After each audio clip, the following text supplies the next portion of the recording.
Good morning, YouTube. This is David, the Georgia photographer, and it's time for cameras and coffee.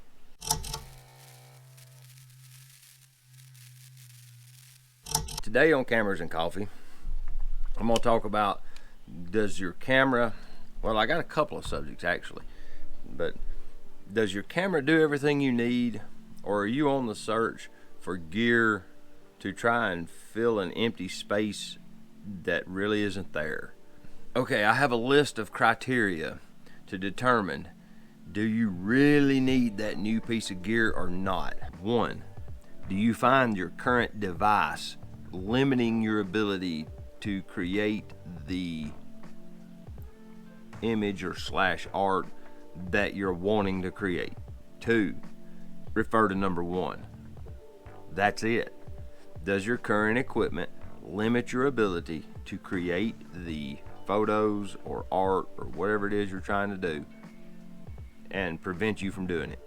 Now, this seems kind of obvious, but think about it for a minute. Can you use the current gear you have, but with a little more work on your part, still get the images that you're looking for? See, that's the problem with... He has to be vocal now. He probably hears me up here talking, so he'll probably crow a lot. But this is the point I'm trying to make with this. New gear should unlock basically new levels of creativity that you couldn't achieve without it. Examples of this would be like photographing birds across a body of water, and all you've got's a 105mm lens. Well, the birds are little minuscule specks in your image, to where if you had a 600mm lens, you could zoom in and get a lot better image of a bird, because you can't walk across a lake to take a photo, so you need more magnification or a longer lens or whatever you want to call it. That is a legitimate need if your hobby is to photograph birds for a longer telephoto lens. Another example, a flash module. A flash module is a light modifier, technically, that allows you to get properly exposed photos in areas that would otherwise be impossible. You can't get a properly exposed photo portrait at night without adding some light. So, if you wanted to do black background portraiture, you're going to need a flash. Those are the kinds of things that would actually add value by adding them to your kit, not just because you want something new. The reason I bring this up is because I caught myself falling for G.A.S. again, gear acquisition syndrome. And what I started doing was, I started noticing was that I've been shooting street here lately with my 24-70 a lot, and I want to rack it out to 70mm, and I want to go further. I want to get across the street. And downtown Chattanooga has pretty broad roads. The streets are real wide, and because of that, sometimes if you want to get a photo on the other side of the street, 70mm just ain't enough. You want more. I want to get closer, and it doesn't allow it. So I started basically looking for a longer telephoto in an FX format that would allow me more reach. And I found 28 to 200s and 24 to 105s and 24 to 120s, and there's a pretty good list. They're all expensive. So it really got to me to thinking about it. Does this $500 lens really bring enough to the table to justify me spending $500 on it? Does it really? Because if it doesn't, should I really be dropping that kind of coin on a lens just to shoot street when I have a cabinet full of lenses to pick from? I can cover all those focal ranges with 2 lenses right now. So is paring down 2 lenses to 1 really worth $500? No, it's not. It really isn't. But what really got me to thinking about it was, when I shoot with my X-T3, I shoot almost exclusively with vintage primes. 1 focal length. There's no zooming. I zoom with my feet. I have to get closer or further away to compose a shot. And if I can't, then I just accept that I can't get that photo and I move on. But I've gotten lazy with that Z6 since it has that zoom lens on it. I've been zooming and trying to fill the frame and do whatever with it, and I caught myself wanting that 24 to 120 millimeter f4 is what I was looking at. And as you can see, you know, it's $1,000 new, but it's only $500 if you buy a secondhand one. You can get it for $450 to $500. You don't have to spend $1,000 on it. But long story short, it's still $500. Do I really need a $500 lens to get street photos? No, I don't.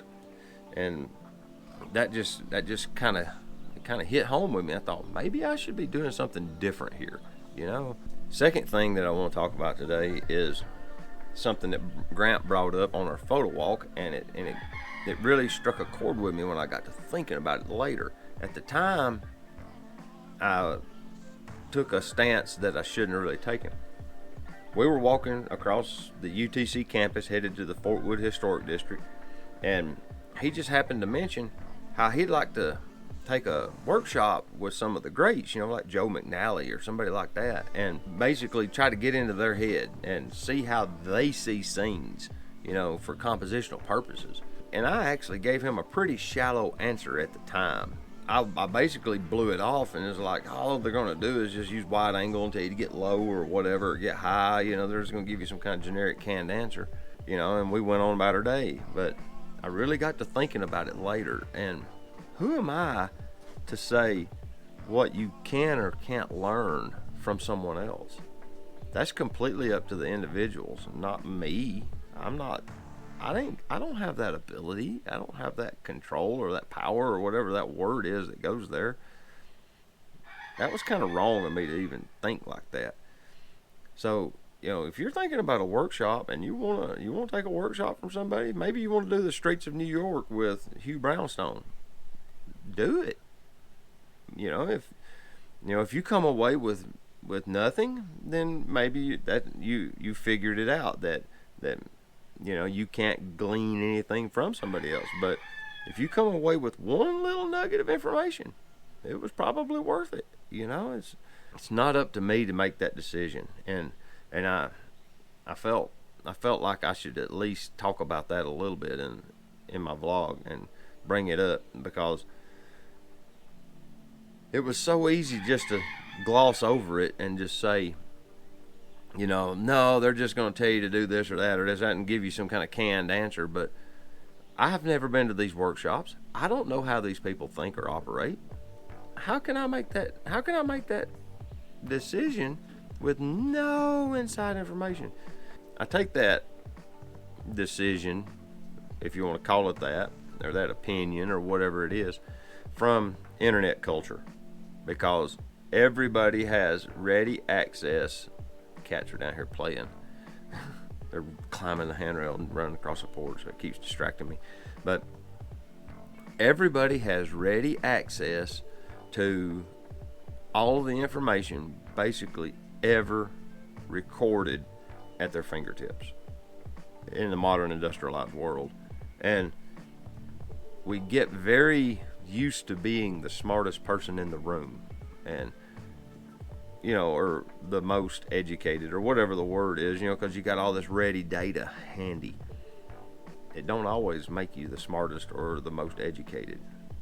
It just makes you a encyclopedia of regurgitation sometimes. and I think that's what I was doing, and I want to thank Grant for breaking me out of that paradigm, because those kind of paradigms limit your creativity and basically make someone get stale in their craft and eventually grow to hate it. So that's all I got for today. If you haven't done it yet, right down there's a subscribe button. I'd appreciate it. And there's all sorts of stuff in the description below. You know how all that works. And leave a comment. What do you think about it? The two subjects I talked about today. Trying to cover up lack of trying on your part with the gear you have to get a photo, with easier equipment, or laziness, if that's what you want to classify it as, and preconceived thoughts about what you know, you can learn from others, or what, you know, you see my point. So with that, this is David, the George photographer, and if you haven't done it yet and you like the video, I'd appreciate a thumbs up. It does matter. And until next time, get your camera out, no matter which one you have, and go take a picture with it. All right, we'll see you later. Bye bye.